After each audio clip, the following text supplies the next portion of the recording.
$10 billion on the table. Traoré. Just one signature.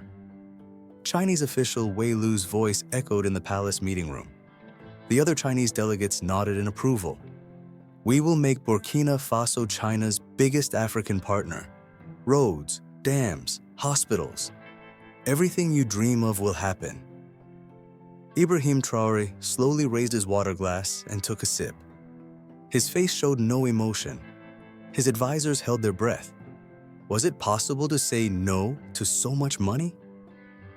Traoré suddenly rose from the table. He walked to the window, watching the crowded marketplace outside. Mr. Lu, he finally said, you are just buying land. We are selling our soul.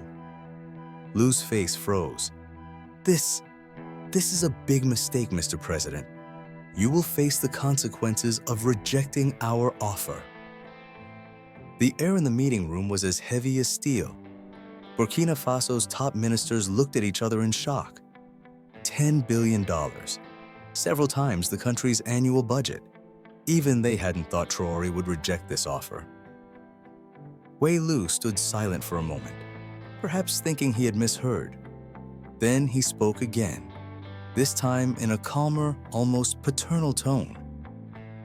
President Traoré, perhaps you don't fully understand the offer. We're not buying land. It's just a 50-year lease. Only 60% of the gold, uranium, and other minerals extracted from the mines will be ours. The rest goes directly to the Burkina Faso government. Traoré remained in place, his gaze still directed outward, toward his people. In the crowded marketplace, women sold colorful fabrics, children ran around, old men sat in the shade of trees. This view took him back to his childhood, to days before foreign companies began carving up the country's resources.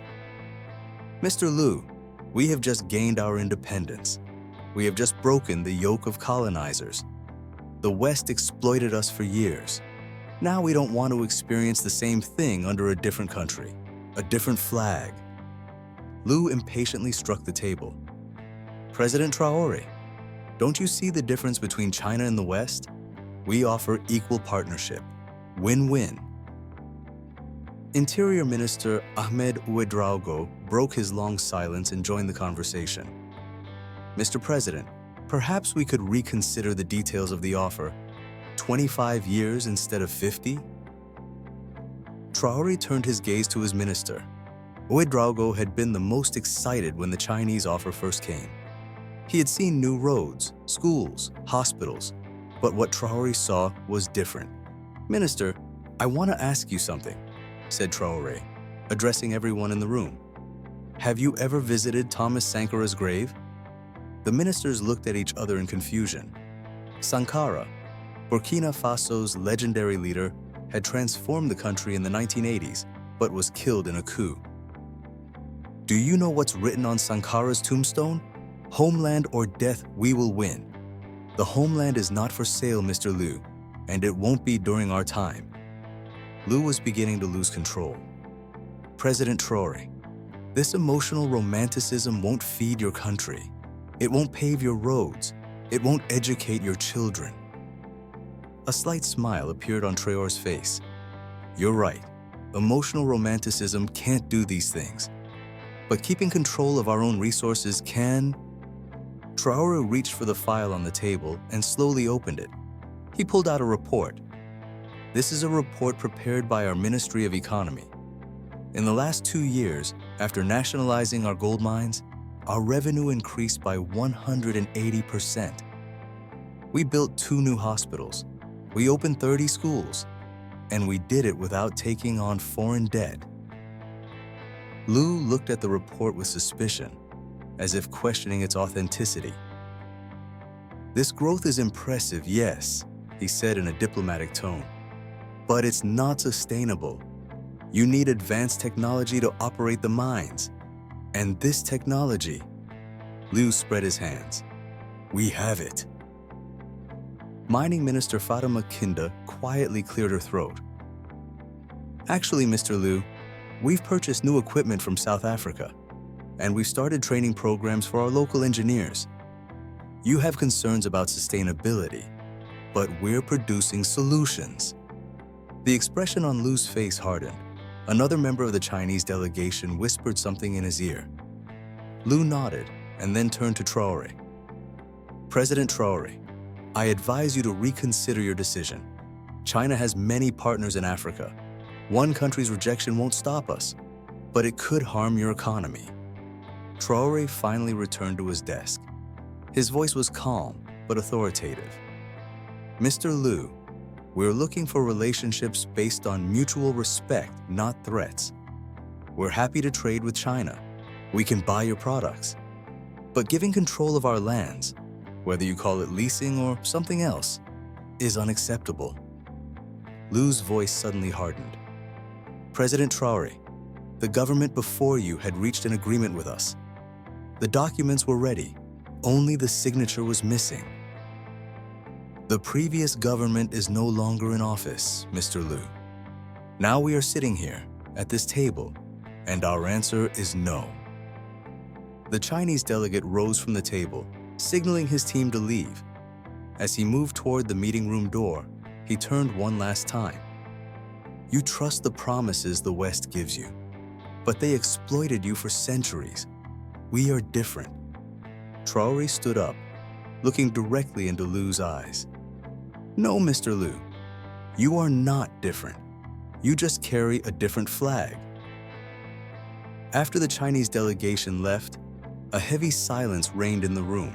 Economy Minister Said Ouedraogo spoke with concern. "Mr. President, have you considered the economic consequences of this decision?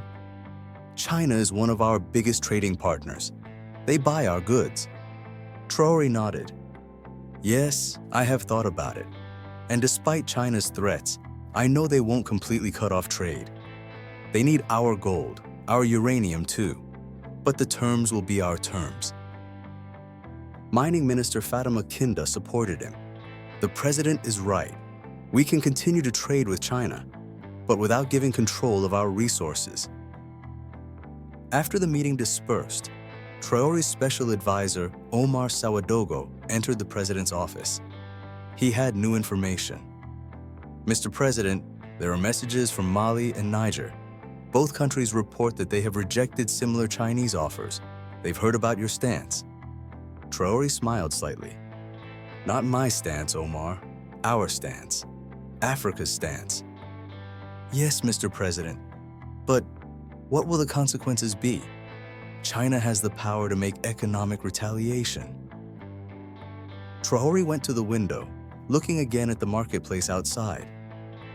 "It will be difficult in the short term. We must prepare. But in the long term, independence is always better than slavery." 3 months passed. China implemented its threats. They imposed additional customs duties on Burkina Faso's export products. Cotton, one of Burkina Faso's main export products, became uncompetitive in the Chinese market. Economy Minister Said Ouedraogo presented the new economic data to Traoré. "Our cotton exports have fallen by 40%, Mr. President. Farmers are in a difficult situation." Traoré examined the reports. "We need to find alternative markets for cotton. Vietnam, Bangladesh, Turkey. There are other countries that need cotton. But this will take time, Mr. President, and until then." Traoré thought, then spoke decisively. "We will provide direct support to cotton cooperatives. The government will buy and store part of the harvest. At the same time, we should develop our cotton textile industry. Instead of exporting raw materials, we should produce our own products." The cabinet supported Traoré's plan. Within the country, the people supported Traoré's decision. Slogans of independence began to be heard in the streets, on the radios. But the economic difficulties were real. Within 6 months, inflation rose. Prices of some basic goods increased. People began to suffer more. One day, a young woman came to Traoré's office. Her name was Aminata Sawadogo, a representative of cotton farmers. It was unusual for her to pass through security checks at the palace and meet with the president. But Traoré always valued listening to the voice of the people. "Mr. President," said Aminata, farmers are struggling. But I came to tell you this: we stand behind your decision. My father always told me, freedom isn't free. Now we're paying this price, and we have no complaints. Traoré was moved by this simple but powerful support. Thank you, Aminata. The support of you and other farmers is the greatest honor for me. After Aminata left, Traoré immediately called the Ministry of Agriculture. We're starting an additional support program for cotton farmers, and not just financial support. We'll directly help farmers find new markets. Another year passed. Burkina Faso's economy went through a difficult period, but slowly began to recover. New trade agreements were signed. Cotton began to be exported to countries like India, Turkey, and Brazil. The local textile industry began to develop. Most importantly, Burkina Faso maintained control of its own gold mines. Mining revenues continued to flow directly into the state treasury. With this income, new schools and hospitals were built. Infrastructure projects were initiated. One day, an international economist came to Traoré's office. Dr. Kwame Mensah from the University of Ghana was specialized in African economies. Mr. President, said Dr. Mensah, I've examined Burkina Faso's economic model. Your rejection of China's offer caused difficulties in the short term, but in the long term, preserving your country's sovereignty, keeping control of your resources was the right strategy.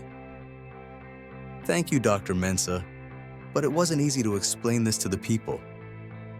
It might be easier now, Mr. President. I've analyzed the situation in other African countries where China has made similar agreements.